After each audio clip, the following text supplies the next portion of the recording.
Have you ever been in a situation, I mean, maybe it's a high-stakes work meeting or you're in a tricky negotiation with a contractor, or even just, trying to agree on where to go for dinner, and you just felt like the person across from you was speaking a completely foreign language? Oh, absolutely. It's that universal human experience of frustration, isn't it? That sort of deep-seated conviction that the people around us are just fundamentally irrational.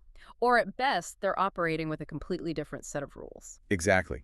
And we all filter the world through our own personal framework, our own biases and experiences, and we just sort of assume everyone else has that exact same filter. And they don't. That's the thing. That failure to align expectations leads directly to judgment. If we can't understand why someone behaves differently, we tend to judge them just by comparing them to ourselves. Right, so if they don't value my efficiency, they must be lazy.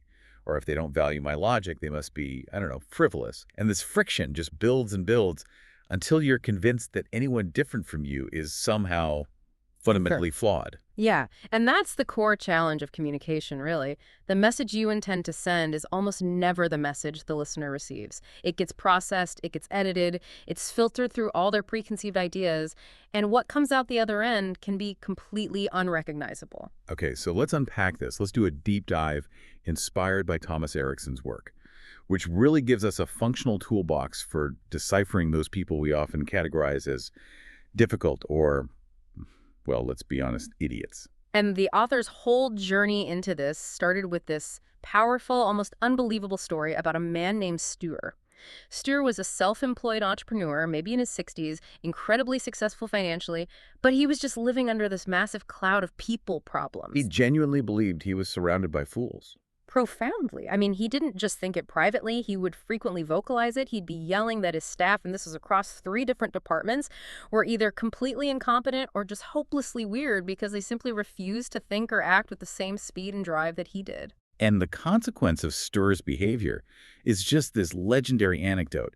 It perfectly illustrates what happens when communication completely breaks down. Right. His employees were so terrified of his abrupt entrances and his unpredictable demands that they implemented a literal early warning system. They didn't? They did. They installed a discreetly placed light above the reception desk. When Stur was in the building, the light was red. And Right. when he was safely away, the light was green. People, I mean, clients, outside contractors, everyone would actually check the light before deciding if it was safe to even enter the building. So they would literally come back another time if the light was red. Yes, that is the absolute extreme end of communication failure. And it just shows the danger of judging everyone else based on your own internal gold standard.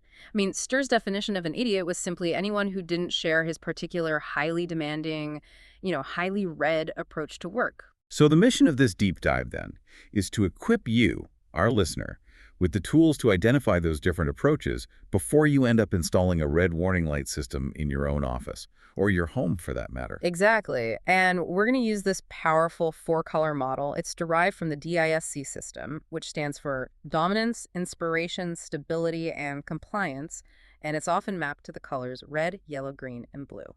And it's crucial to say the goal isn't to just tick permanent labels on people, right? Not at all. It's to establish a usable, understandable framework for their observable behavior. We want to move away from seeing differences as defects and realize that by adjusting our own style, by creating what the author calls a secure arena for communication on the listener's terms, we become so much more effective. Okay, and this is where we have to lay a bit of a philosophical foundation.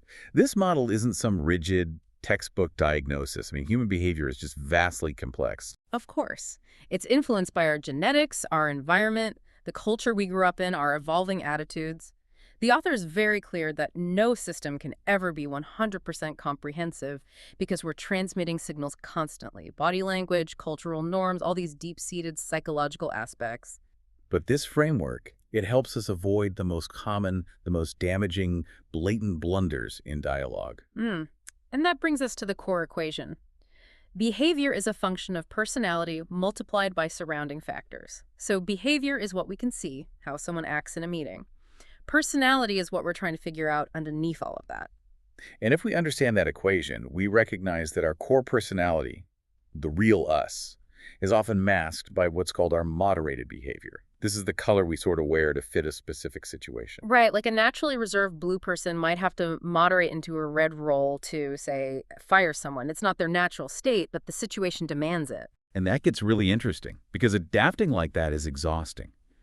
If you are constantly forced to wear a mask that goes against your core color, like a red manager forced to adopt a green communication style, you will quickly feel stressed, drain your energy, and then you just snap back to your core, which can surprise or confuse everyone around you. Absolutely. Understanding that energy drain is crucial to avoiding burnout. And it all leads to this core philosophical belief.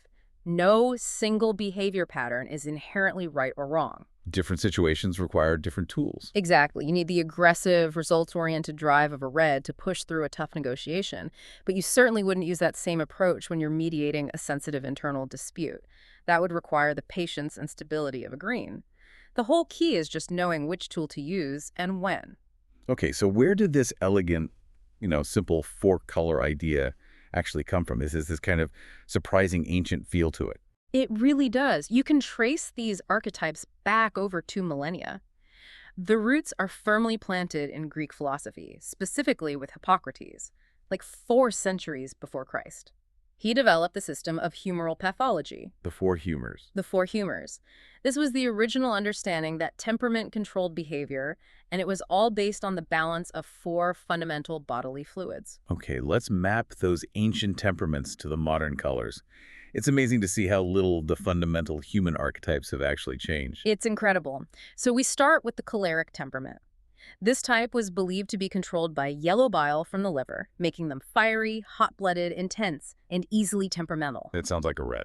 That maps directly and powerfully onto our modern red the dominance profile, characterized by urgency and results. Okay, what's next?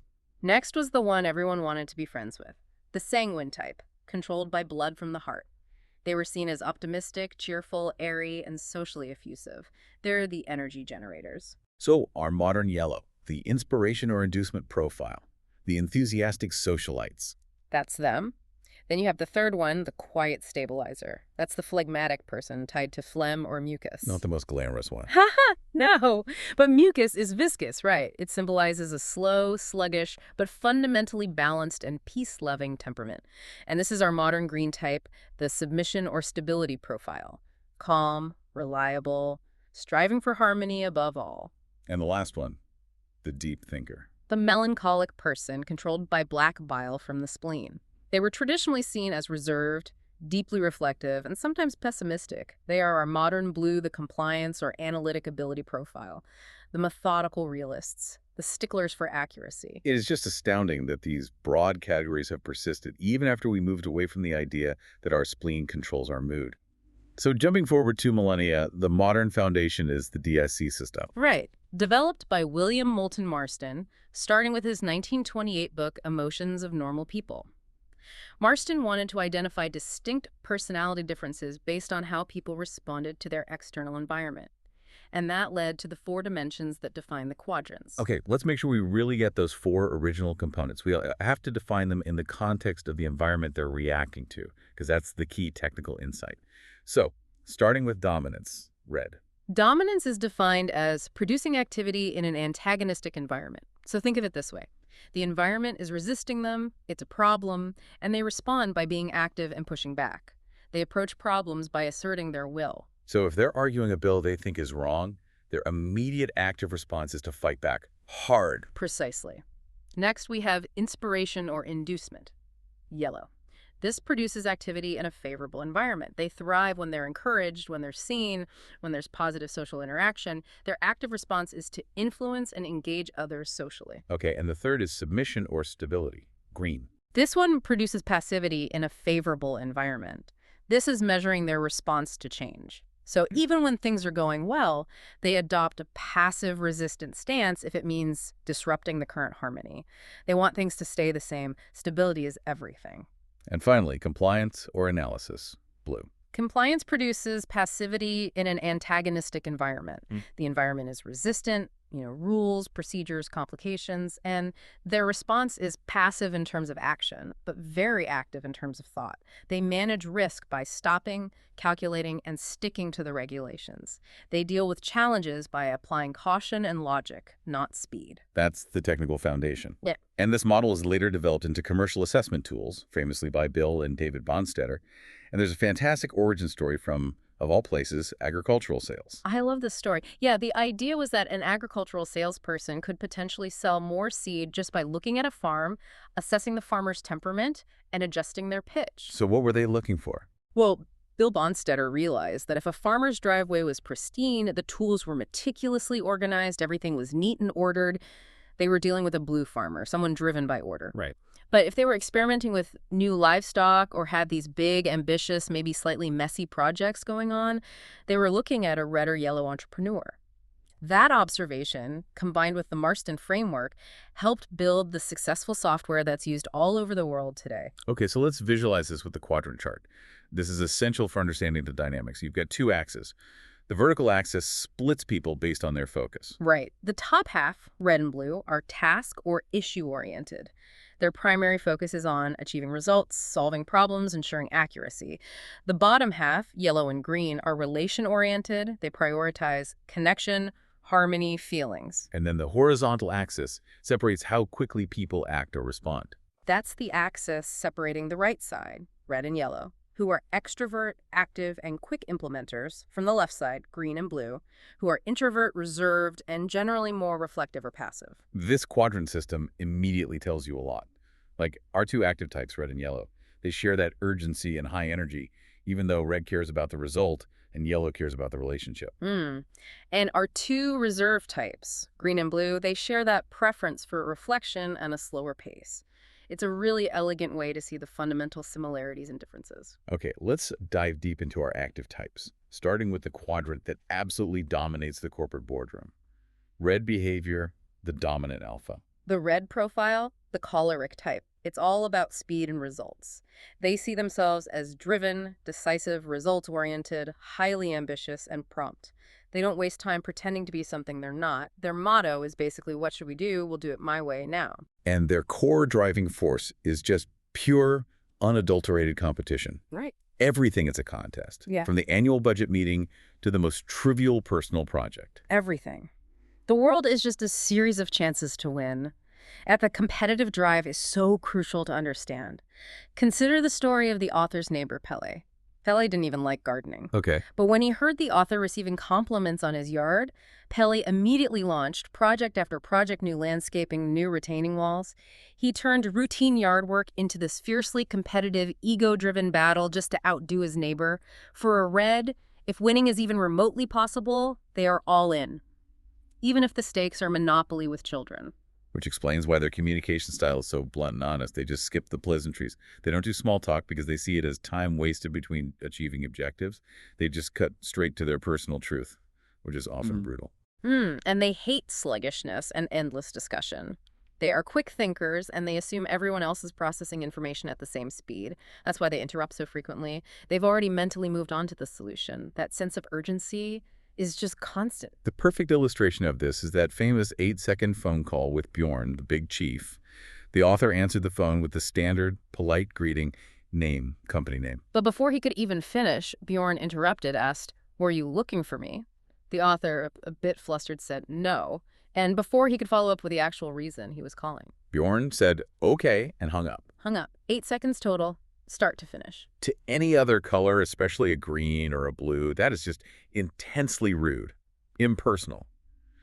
But the red genuinely believes they've conducted a highly efficient conversation. The objective was met. Quick is good, that's all they're thinking.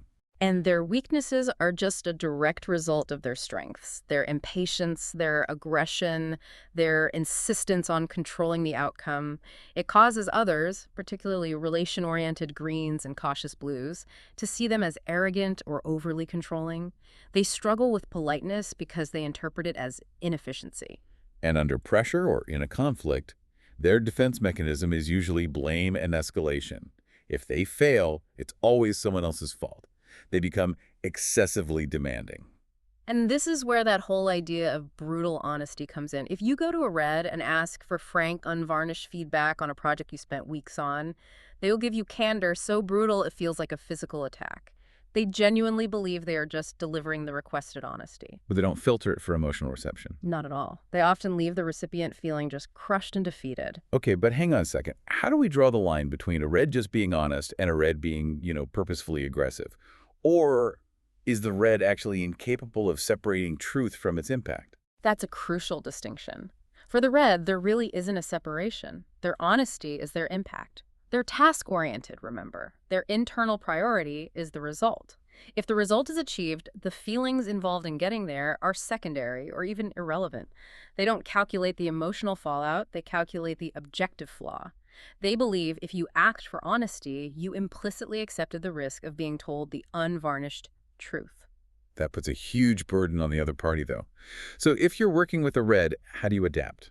The simple advice is skip the small talk, but what does that actually look like in practice? You have to communicate on their terms, which means results first. If you're presenting a financial statement, don't walk them through the history of the company and the methodology. Give them the last line, the result, immediately. That's what they're waiting for. Be intensely concise. If they sense any uncertainty, they will grill you. And end a conflict. You shouldn't get into a red shouting match, but you must never back off entirely. They interpret retreat as a confirmation of weakness or inadequacy. You have to stand your ground factually and quickly. Okay, let's move on to our second active type, down in the relation-oriented bottom right quadrant. Yellow behavior, the inspiring socialite. If red asks what must be done, yellow asks who will do it. Yes, relationships are their lifeblood. Yellows are the sanguine types. They are profoundly outgoing. They see themselves as creative, enthusiastic, inspiring, and highly persuasive. Their whole existence is motivated by relationships, being seen and heard, fun, and novelty. For them, new is always synonymous with good. Their enthusiasm is infectious. I love that little anecdote about the author's sister, Marita. When she was told the weather was dark and raining, she didn't complain. She just laughed and said, "But after that, the sun will come out. Just wait and see." They just project this controllable optimism onto every single situation. And they are phenomenal at motivating others. They inspire people to achieve great things by getting them to focus only on the positive outcome. This is why they excel in sales, team leadership, motivational speaking. They have an almost limitless ability to connect socially. They'll quickly call anyone who doesn't actively avoid them a pal. Their communication style, though, is defined by impulse. Completely. They operate under the belief that thought and speech are interrelated.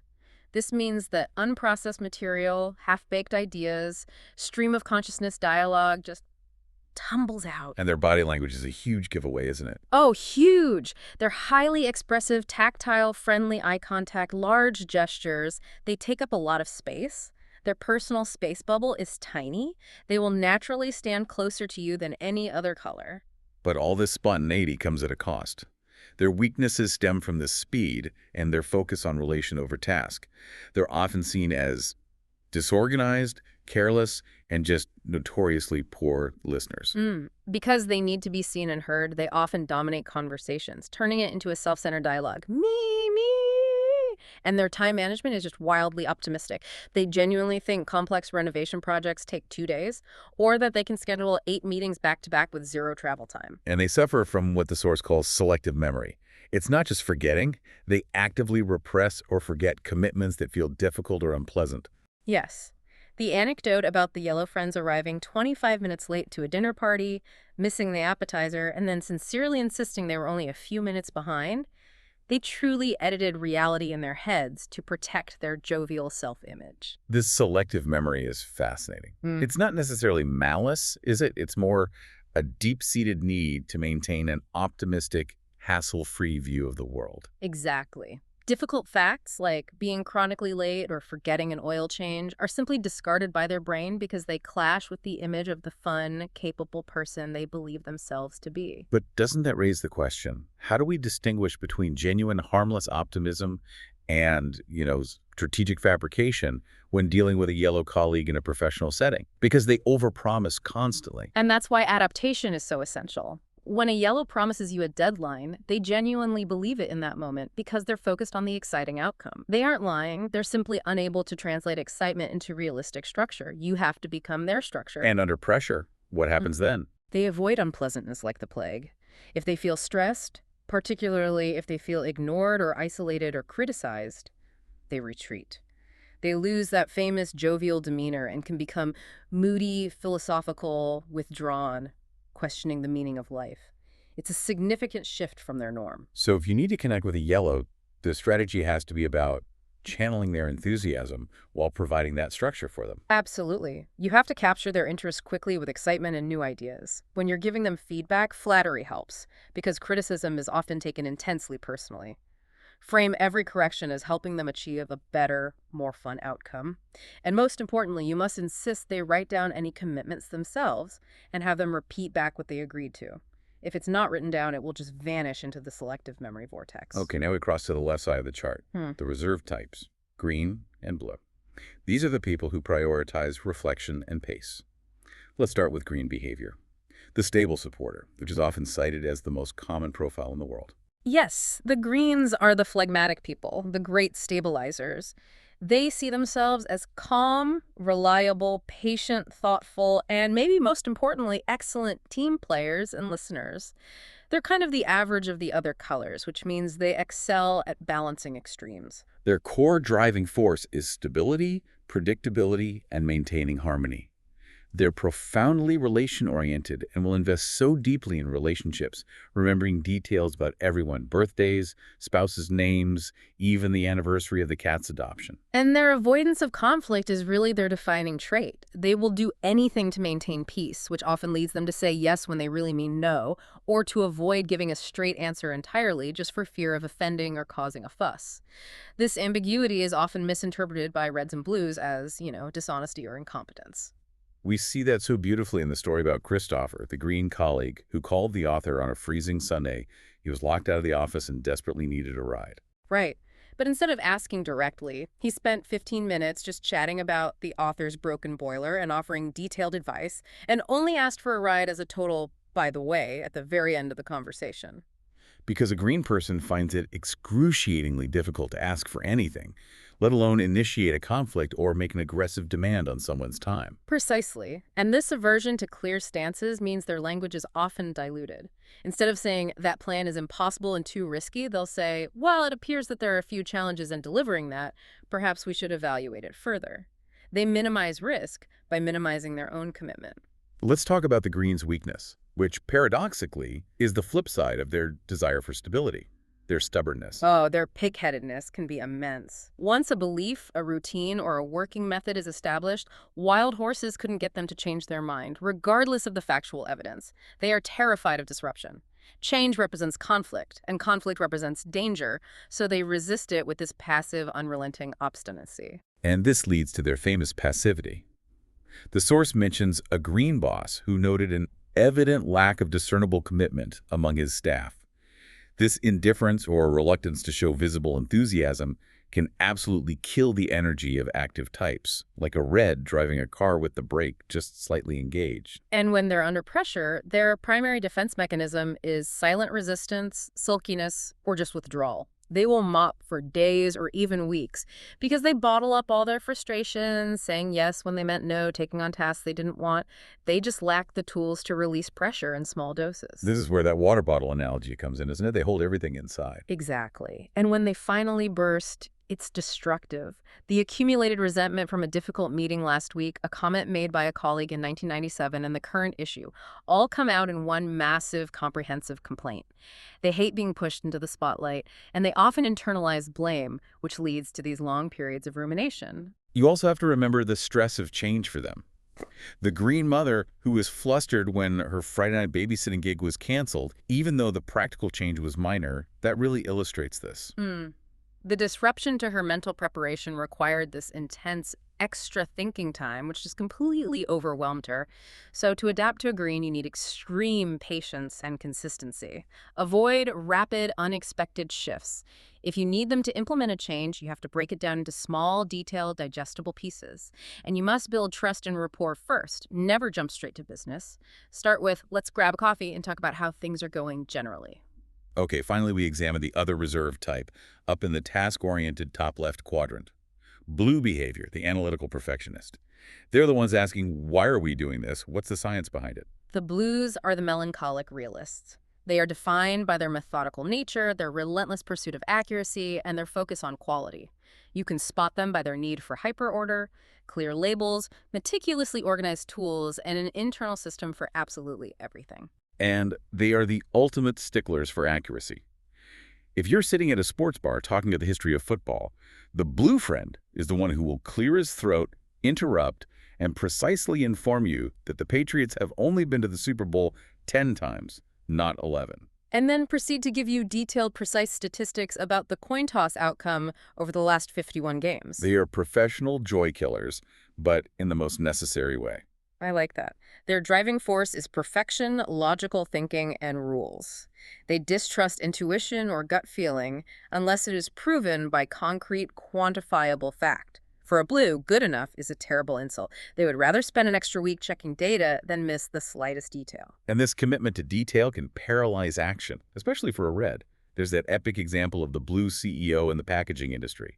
The author sent his standard 10-page proposal. The CEO immediately asked, "Is there any more material?" So their author said 85 pages, broken down into detailed 2-hour work intervals. Still, the CEO asked, "Is there more material?" Ultimately, the author had to submit 300 pages detailing every 15-minute session, including coffee break instructions and analysis tools. Just to get the meeting. Just so the blue CEO would trust the process enough to even begin thinking about the negotiation. That level of comprehensive detail was the prerequisite. That's terrifying for a red leader who just wants the bottom line. Right. So how does a blue actually communicate in a day-to-day setting? They are profoundly introverted, they are silent observers, they embody the phrase, "silence is golden." They don't speak unless they have thoroughly vetted every single word they're about to say. When they do speak, you must listen, because the words are controlled, pensive, and typically essential. Their body language is minimal, often described as stone-faced, and they require significant personal space. Their perceived weaknesses are caution, slowness, and pessimism. And because they prioritize the task and the data over the relationship or feelings, they can be seen as cold, rigid, or just detached. The author's engineer father, a classic blue, demonstrated this perfectly when he was showing a prospective buyer a house. His honest duty, as he saw it, was to point out every structural flaw, every plumbing imperfection, and every potential future cost. Even though it cost him the sale. Exactly. He prioritized objective truth over the emotional goal of selling the house. And what happens when a blue is under pressure? They slow down even further. They believe that haste is the greatest enemy because it leads to errors, which will ultimately consume more time later. They become hyper-focused on methodology, and they're highly sensitive to criticism, but only if it's perceived as untrue or unfounded. If you attack their facts, their logic, or their sense of competence, you're besmirching their very identity of perfection. And what stresses them out the most? Spontaneous management decisions, anything unplanned or illogical, people who break rules or disregard procedure. And the absolute worst thing you can say to them is, "Trust me," or "Go with your gut." They respond to data, not intuition. So if you need to approach a blue, you have to appeal to their logic and data center. You have to be relentlessly prepared. Bring the facts, the data, the documentation. Present information in writing, because the written word carries automatic weight and credibility in their eyes. And stick strictly to professional topics. Asking a blue about their feelings or their personal life will make them extremely uncomfortable. Use their language. Quality, analyze, evaluate, procedure.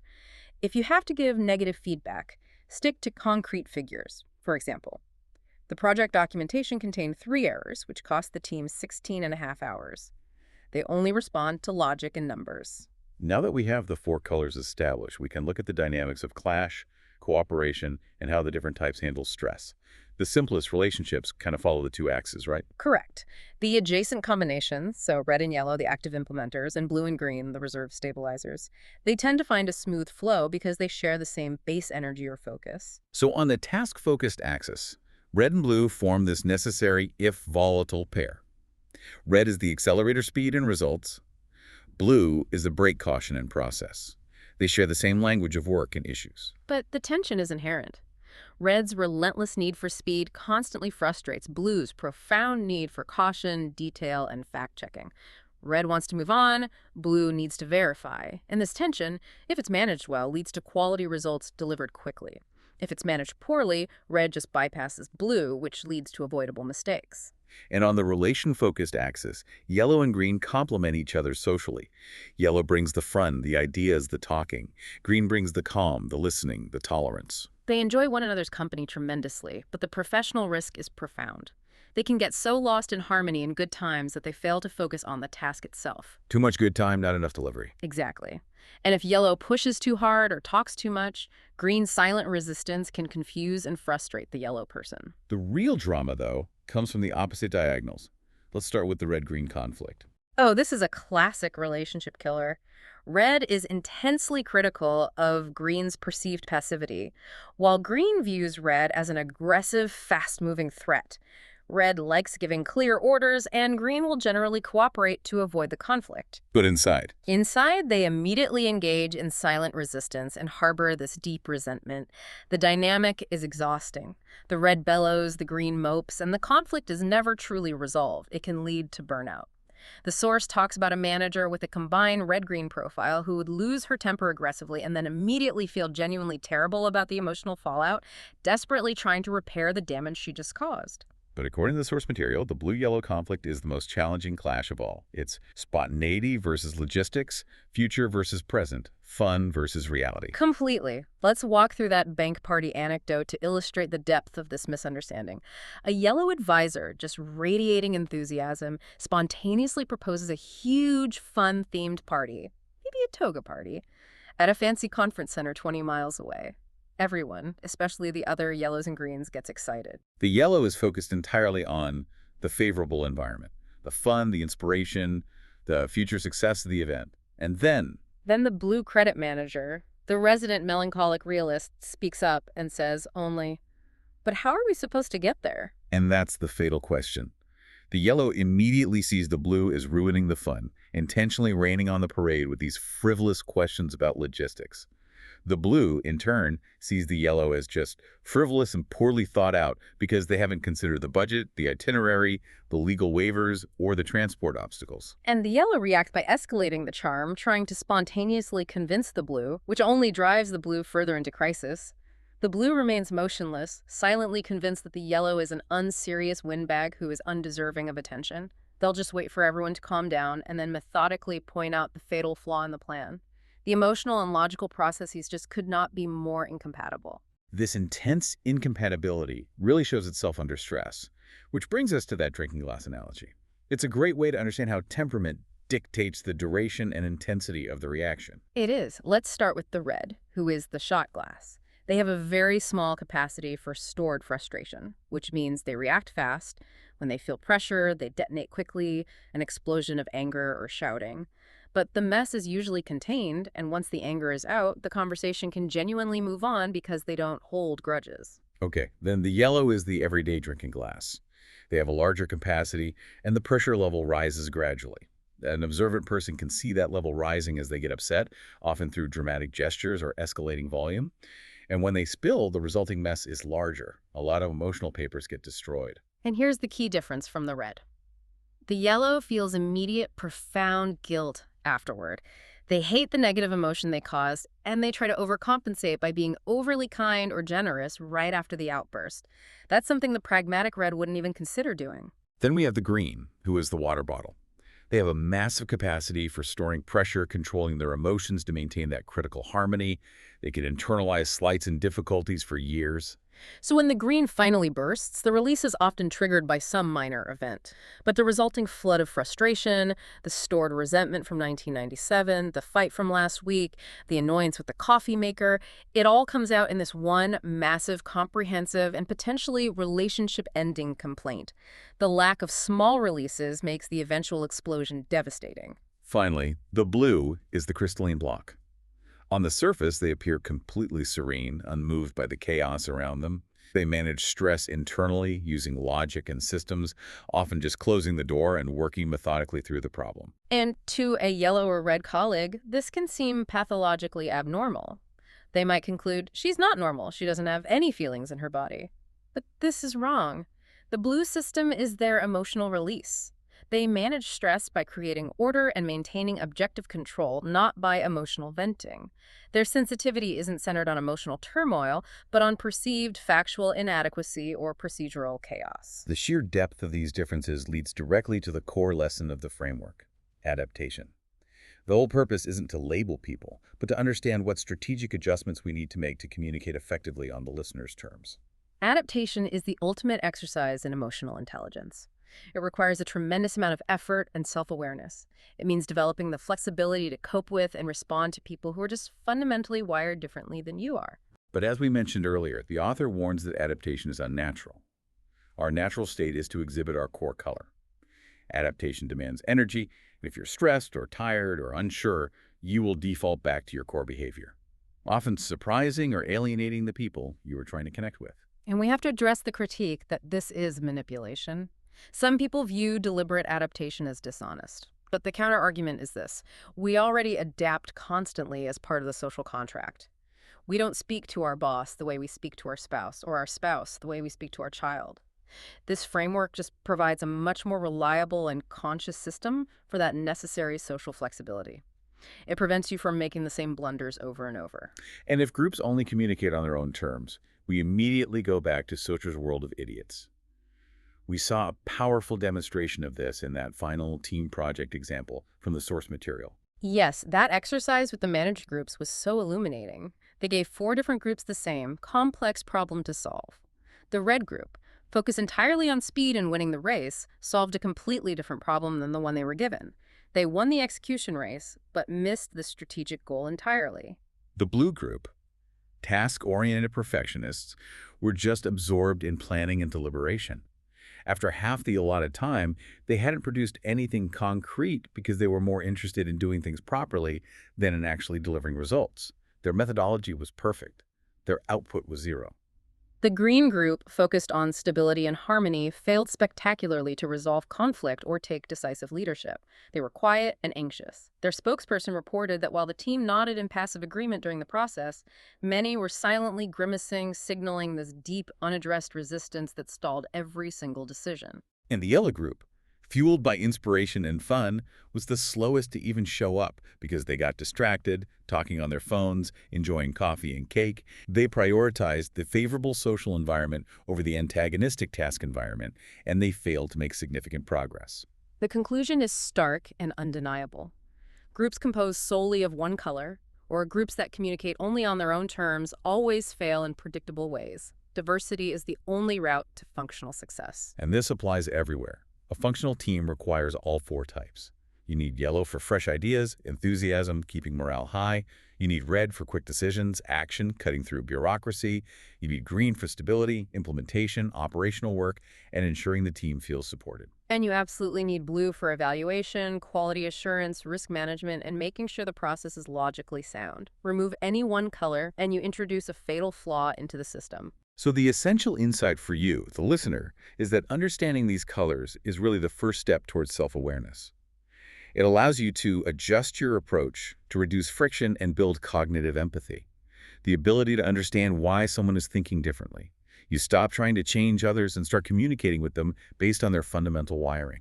As powerful and practical as this framework is, we have to engage with the internal critique. Yeah. The risk of oversimplification and labeling. Right. If you look at the statistics the author cites, statistically, only about 5% of the population exhibit one pure color. The vast majority, around 80%, are combinations of 2 or even 3 colors. And this complicates simple categorizations significantly. For example, a red-blue person is someone who wants quick results, like a red, but only after a detailed logical plan is in place, like a blue. They're often internally conflicted, driving themselves and others crazy with their simultaneous demands for speed and perfection. So we have to guard against pigeonholing. This framework is a communication tool designed to help us avoid those blatant blunders in dialogue, not to serve as some definitive psychological diagnosis. It helps us predict how someone might react, but it doesn't define their potential or their worth.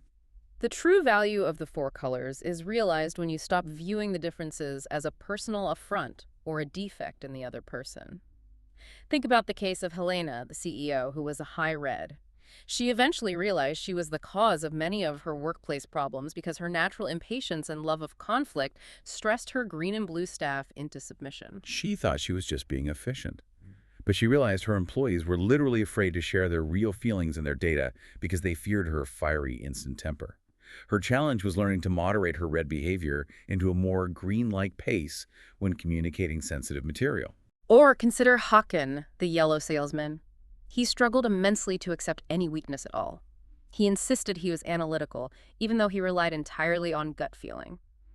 He couldn't admit he lacked organization because that fact would shatter his optimistic, capable self-image. His story shows the immense effort a yellow puts into repressing difficult truths to maintain their sunny facade. The shift is ultimately one of self-reflection and ownership.